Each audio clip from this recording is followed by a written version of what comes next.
नमस्कार मित्रांनो, आजची कथा आहे पत्नीचे सत्य. माझे नाव तुषार आहे. मी एका कॉलेजमध्ये शिक्षक आहे. माझे वडील आर्मी मध्ये होते आणि आई सुद्धा बँकेत कामाला होती. मी 10वीत असताना माझे वडील एका युद्धात मारले गेले. त्यानंतर माझा व माझ्या बहिणीचा सांभाळ माझ्या आईनेच केला. बाबांची पेन्शन होती आणि आईचा पगार सुद्धा होता. त्यामुळे आर्थिक परिस्थिती चांगली होती. पैशांची चणचण कधी भासली नाही. माझे व माझ्या बहिणीचे शिक्षण पूर्ण झाले. कमी वयातच मला शिक्षक पदाची नोकरी लागली. नोकरीसाठी मला फार काही वेळ लागला नाही. बहिणीचे शिक्षण सुद्धा पूर्ण झाले होते. बहीण माझ्यापेक्षा मोठी होती. आईने बहिणीच्या लग्नासाठी एक सुंदर स्थळ पाहिले होते. मुलाचे आई वडील दोघेही सुशिक्षित होते. मुलगा इंजिनियर होता. ते आज बहिणीला बघायला येणार होते. पाहुणे मंडळी काही वेळातच घरी आले. मुलीला पाहण्याचा कार्यक्रम झाला. दोघांनीही एकमेकांना पसंत केले आणि मग पुढच्या काही दिवसातच लग्नाची तारीख ठरली. लग्नासाठी आता पाहुणे मंडळी, मित्रमैत्रिणी सर्व घरी येऊ लागले.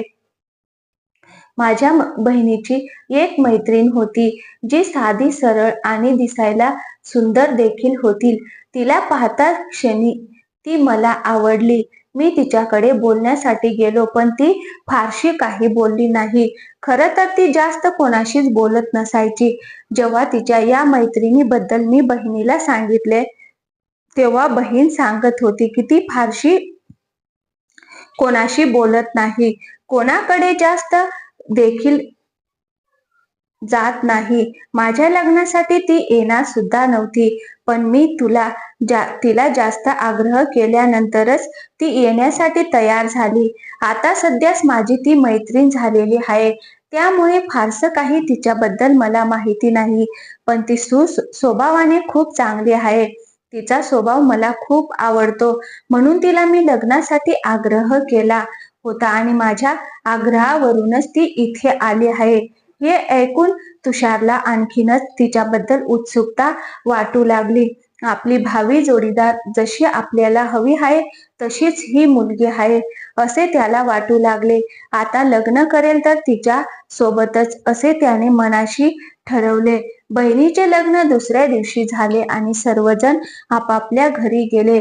बहिणीची मैत्रीण सुद्धा तिच्या घरी गेली. बहीण सुद्धा सासरी निघून गेली. आता आईला आणि तुषारला खूप एकटे वाटत होते. बहिणीचे लग्न झाल्यामुळे घर अगदी रिकामे रिकामे झाले होते. असेच काही दिवस निघून जातात. तुषार मात्र तिच्या विचारातच हरवलेला असतो. तिच्याशी कसा संपर्क करायचा, तिच्याशी कसे बोलायचे याचा विचार तो करत असतो. आणि तो बहिणीला फोन करतो. बहिणीला तिच्याविषयी विचारतो. आपण तिच्या प्रेमात आहे असे सांगतो, तेव्हा बहीण सांगते की ती जिथे काम करते तेथील पत्ता मी तुला देते, तू तिला तेथे जाऊन भेट. हे ऐकून तुषार खूप जास्त खुश होतो. तो पत्ता घेतो आणि दुसऱ्याच दिवशी त्या पत्त्यावर जातो. तो सकाळी लवकरच पोहोचलेला असतो. काही वेळातच बहिणीची ती मैत्रीण तिच्या कामावर जाण्यासाठी येत असते. तेव्हा तो तिला भेटतो आणि बोलतो की मी छकुलीचा भाऊ आहे. तू मला ओळखतेस का? तू आमच्या घरी आली होतीस छकुलीच्या लग्नासाठी. तेव्हा ती बोलते की हो, मी तुला ओळखते. तुझं काय काम आहे माझ्याकडे? तेव्हा तुषार इकडचे तिकडचे काही न बोलता थेट तिला विचारतो की मला तुझ्याशी लग्न करायचं आहे. तू माझ्याशी लग्न करशील का? असे अचानकपणे विचारल्याने वैष्णवी थोडीशी घाबरते. ती पटकन त्याला नकार देते. तेव्हा तुषार पुन्हा पुन्हा तिला विचारू लागतो, पण ती त्याला बोलते की मला कामावर जाण्यासाठी उशीर होत आहे आणि मी तुला नकार दिला आहे. असं बोलून ती तिथून निघून जाते. तुषारला या गोष्टीचे खूप वाईट वाटते. तो हतबल होऊन घरी परततो आणि मग कॉलेजला जाण्यासाठी तयार होतो. कॉलेजमध्ये जातो खरा, पण त्याचे मन काही लागत नाही. आपण ज्या व्यक्तीवर इतकं प्रेम करतो ती व्यक्ती आपली होऊ शकत नाही याची त्याला काळजी लागलेली असते. तो आपल्याच विचारात हरवलेला असतो. 2 दिवसानंतर पुन्हा तो बहिणीला फोन करतो आणि झालेला प्रकार बहिणीला सांगतो. बहिणीला सुद्धा ऐकून वाईट वाटते. खरं तर वैष्णवी खूप चांगली मुलगी असते. ती इतर मुलींप्रमाणे अजिबातच नसते. त्यामुळे आपली वहिनी म्हणून ती आली तर तुषारच्या बहिणीला काहीच हरकत नसते. तुषार तिला सांगतो की प्लीज तू एकदा तिच्याशी बोलून पाहशील का? तेव्हा ती बहीण सुद्धा त्याला हो बोलते आणि मग त्यानंतर तुषारची बहीण जेव्हा माहेरी आलेली असते तेव्हा ती वैष्णवीला भेटते. औपचारिक गप्पा मारते. त्यानंतर ती तुषार विषयी बोलते. तेव्हा वैष्णवी सांगते की मला लग्न करायचं नाही आहे. तेव्हा तुषारची बहीण विचारते का ग? तर वैष्णवी सांगते की मला आई वडील नाहीत. त्यामुळे माझ्या लग्नाचा खर्च आणि इतर गोष्टी कोण करून देणार? त्यामुळे मला लग्न करायचे नाही. पण बहीण बोलते की तू त्याची काळजी करू नकोस. पण तरी देखील वैष्णवी लग्नासाठी नकारच देते. तेव्हा बहीण सांगते की हे बघ, पुन्हा एकदा विचार कर. माझा भाऊ खरंच खूप चांगला आहे. तू आमच्या घरी नक्कीच सुखात राहशील. त्यावर वैष्णवी सांगते की बरं ठीक आहे, मी तुला विचार करून उद्या सांगेन. असे बोलून तिथून निघून जाते. तुषारला जेव्हा हे समजते तेव्हा तो खूप अस्वस्थ होतो. वैष्णवी आता तरी आपल्याला होकार देईल का याचा तो विचार करतो. आणि जर उद्या तिने नकार दिला तर काय होईल या विचाराने तो खूप अस्वस्थ होतो. तो रात्रभर व्यवस्थित झोपत देखील नाही. उद्या वैष्णवी आपल्याला नक्की होकार देईल की नकार देईल या विचाराने त्याला रात्रभर झोप लागलेली नसते. दुसऱ्या दिवशी तो बहिणीला तिला भेटायला जाण्यासाठी सांगतो. त्याप्रमाणे बहीण देखील वैष्णवीला भेटायला जाते. तेव्हा वैष्णवी बहिणीला सांगते की माझा होकार आहे. हे सर्व तुषार लपून ऐकत असतो. हे ऐकून तुषार खूप जास्त खुश होतो. तेव्हा बहीण तुषारला तेथे बोलावते आणि दोघांना बोलायला सांगते आणि आपण थोडं बाजूला जाऊन थांबते. तेव्हा तुषार वैष्णवीला विचारतो की तुला काही विचारायचे असेल तर तू मला विचारू शकतेस. तेव्हा वैष्णवी सांगते की नाही, मला काही विचारायचं नाही, पण एक प्रश्न आहे. तेव्हा तुषार बोलतो की बोल. तर ती सांगते की लग्न झाल्यानंतर तुला कोणी दुसरा आवडलं तर तू मला सोडून जाणार तर नाहीस ना? वैष्णवीच्या या प्रश्नाने तुषारला खूप आश्चर्य वाटतं. तो बोलू लागतो की असं कधीही होणार नाही. मी तुझ्यावर अगदी मनापासून प्रेम करतो आणि तुला नेहमीच सुखात ठेवण्याचा प्रयत्न करेन. मी तुला सोडून जाणे कधीच शक्य नाही. त्यानंतर वैष्णवी तिथून निघून जाते. तुषार घरी येतो आणि आईला सर्व काही सांगतो. आईला परिस्थितीची जाणीव असते आणि आई समजूतदार सुद्धा असते. आपल्या मुलाच्या आनंदातच ती आपला आनंद मानते आणि मग लग्नासाठी होकार देते. पुढच्या काही दिवसातच लग्नाची तारीख ठरते. वैष्णवी आणि तुषारचे लग्न होते. वैष्णवी तुषारची पत्नी म्हणून त्यांच्या घरात येते. तेव्हा तुषार बोलतो की आता आजपासून हे घर तुझं झालं आहे. माझी आई हीच सुद्धा तुझी आई आहे. वैष्णवीचा स्वभाव खूप चांगला असतो. ती होकारार्थी मान हलवते. आमच्या लग्नाची पहिली रात्र असते. तुषार आज खूप जास्त खुश असतो कारण त्याचे प्रेम त्याला आज मिळालेले असते. खूप कमी लोक असतात ज्याच्यावर प्रेम असतं त्याच्यासोबत लग्न होत असते.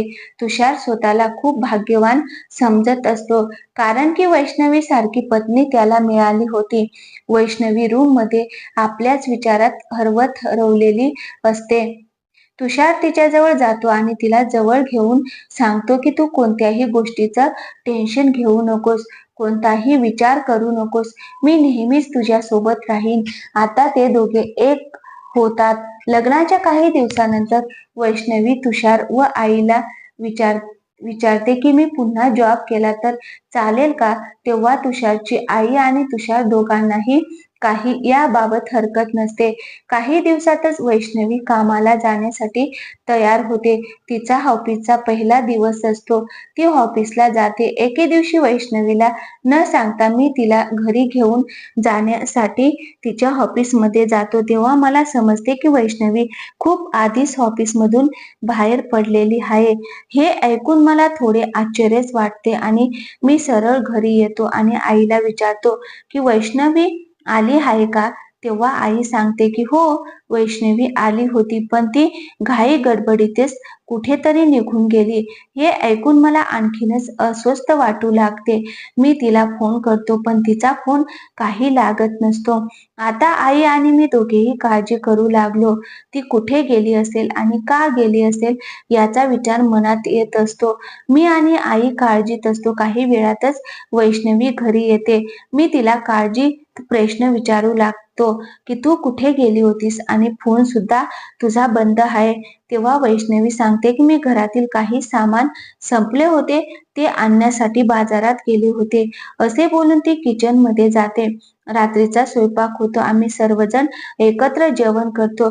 गप्पा होतात आणि आई बोलू लागते की आता मला नातवंड हवे आहेत. हे ऐकून वैष्णवी लाजते आणि रूम मध्ये निघून जाते. दुसऱ्या दिवशी मी सकाळी वैष्णवीला तिच्या ऑफिसमध्ये सोडतो आणि माझ्या कॉलेजसाठी मी निघून जातो. दुपारी मी तिला फोन करतो तेव्हा तिचा फोन काही लागत नसतो. म्हणून मी तिच्या ऑफिसच्या नंबरवर फोन करतो. तेथील स्टाफ सांगतो की वैष्णवी मॅडम तर आज ऑफिसला आल्याच नाहीत. हे ऐकून मी आश्चर्यचकित होतो. मी सकाळीच तर तिला ऑफिसच्या इथं सोडलं होतं आणि ती असे न सांगता कुठे गेली असेल असे विचार करतच मी जेवण करून घेतो. संध्याकाळी मी घरी येतो तेव्हा वैष्णवी माझ्या आधीच घरी आलेली असते. जणू काही ती काम करूनच आलेली आहे असे भासवत असते. मी तिला रूम मध्ये यायला सांगतो तेव्हा तिला मी सरळ प्रश्न विचारतो की तू आज ऑफिसला का गेली नव्हतीस? कुठे गेली होतीस? तेव्हा ती सांगू लागते की मी ऑफिसच्या कामानिमित्त बाहेर होते. आमच्या स्टाफला काही माहिती नसते असे बोलून सरळ ती किचन मध्ये स्वयंपाक करण्यासाठी जाते. तिचे ते बदललेले वागणे माझ्या लक्षात येते. आता मी तिचा पाठलाग करण्याचं ठरवतो आणि त्यानुसार दुसऱ्या दिवशी मी तिला तिच्या ऑफिसच्या इथे सोडतो आणि पुढे जाऊन एका अंतरावर लपून बसतो. तेव्हा ती थोड्या अंतरावर चालत येते आणि रिक्षा करून एका ठिकाणी जाते. तिथे एका छोट्याशा खोलीमध्ये ती आतमध्ये जाते. मी त्या रूम पर्यंत पोहोचतो. मी तिच्या पाठीमागे आहे हे तिला जाणवत नाही. त्यामुळे तिथे गेल्यावर नंतर वैष्णवी एका लेडीजला औषध देत असते. ती स्त्री खूपच थकलेली आणि तिची तब्येत बिघडलेली आहे असे दिसत असतं. तिला पाहून मला काहीच कळत नाही. काय चालू आहे हे देखील समजत नाही. मी सरळ वैष्णवीच्या समोर जाऊन उभा राहतो. मला असे अचानक पाहून वैष्णवीला खूप धक्का बसतो. मी वैष्णवीला विचारतो की हे सर्व काय चालू आहे आणि तू मला का काही सांगत नाहीस? तेव्हा वैष्णवी सांगू लागते की मला माफ करा, मी तुमच्यापासून एक सत्य लपवून ठेवले आहे. ही माझी आई आहे. मी तुम्हाला लग्नाच्या आधी माझ्या आईविषयी सांगितले नव्हते कारण की माझे वडील आम्हा दोघींना सोडून निघून गेले होते आणि त्यांनी एका दुसऱ्या स्त्री सोबत विवाह केला होता. त्यामुळे समाजात आम्हाला एक वेगळ्या नजरेने पाहत होते. जे पण कोणते स्थळ पाहण्यासाठी येत होते ते लग्न करण्यासाठी नकार देत होते. घरची परिस्थिती खूप गरिबीची होती. त्यामुळेच आईला माझ्या लग्नाची काळजी होती. म्हणून त्यानंतर माझ्या आईने मला सांगितलं की जेव्हा पण कधी यापुढे तुला कोणते स्थळ येईल तेव्हा तुला आई वडील नाही आहेत असे सांगायचे. माझी काळजी करू नकोस आणि आईने घातलेली शपथ यामुळे मी सुद्धा गप्प बसले आणि नाईलाजाने मी तुम्हाला मला आई वडील नाहीत असे सांगितले. मला माफ करा, मी तुमची खूप मोठी गुन्हेगार आहे. पण मी आईशिवाय राहू शकत नाही. तिची काळजी मला नेहमीच वाटायची म्हणून मी तिला नेहमी भेटायला यायचे आणि आता हल्ली तिची तब्येत देखील खूपच खालावली आहे. त्यामुळे मी तिला दररोज भेटायला येते. हे ऐकून तुषारला त्याच्या सर्व प्रश्नांची उत्तरं मिळालेली होती. आपली बायको दररोज ऑफिस चुकून कोठे जात आहे याचे उत्तर त्याला मिळालेले होते आणि लग्नाआधी तिने असा प्रश्न का केला होता की लग्नानंतर तुम्हाला दुसरं कोणी आवडलं तर तुम्ही मला सोडून जाणार नाही का? या प्रश्नाचे उत्तर देखील आज तुषारला मिळालेले होते. तुषार खूप समजूतदार होता. त्याचे वैष्णवीवर खरंच खूप मनापासून प्रेम होतं. तू ही परिस्थितीत वैष्णवीच्या बाजूने विचार करत आणि बोलू लागतो की अगं वैष्णवी, तू एक तरी मला विश्वासात घेऊन तुझ्या आईविषयी सांगायला हवे होते. तुझी आई देखील माझी आई आहे. ज्याप्रमाणे माझ्या आईला तू तुझी आई म्हणालीस आणि आपला संसार सुखाचा आतापर्यंत करत आहेस, त्याचप्रमाणे तुझी आई देखील आपल्या घरी राहिली असती. आपण तिला कधीच अंतर दिले नसते आणि आता एक काम कर, तुझ्या आईला आपल्या घरी घेऊन चल. आता यापुढे त्या सुद्धा आपल्या सोबतच राहतील. त्यांची तब्येत ठीक होईल आणि आई आणि त्या सुद्धा एकत्र राहतील. त्यांचे खूप चांगले नाते निर्माण होईल आणि तुझ्या वडिलांच्या चुकीची शिक्षा तुझ्या आईला आणि तुला का कोणी देईल? तुषारचे बोलणे ऐकून वैष्णवी भावुक होते. आपल्याला इतका चांगला समजूतदार जोडीदार भेटला याचे तिला खूप समाधान वाटते. तेव्हा आई बोलते की नाही, मी नाही येऊ शकत तिकडे. तेव्हा तुषार त्यांना समजावून सांगतो आणि आपल्या घरी घेऊन जातो. आजची कथा तुम्हाला आवडल्यास लाईक, शेअर, कमेंट करा आणि चॅनलवर नवीन असाल तर प्लीज चॅनलला सबस्क्राईब करायला विसरू नका. थँक्यू. धन्यवाद मित्रांनो.